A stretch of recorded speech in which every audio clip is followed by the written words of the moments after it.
everyone, my name is Hamad Amir and today I'm going to be talking about the month of Ramadan. Allah subhanahu wa ta'ala has made the month of Ramadan for mercy.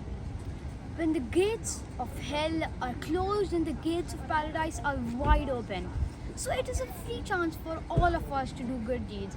We should be doing good deeds during this month of Ramadan and all the other months and encouraging other people to also do good deeds. Today, here I am at Ramadan Aman distributing different food packets to the needy people. Thank you.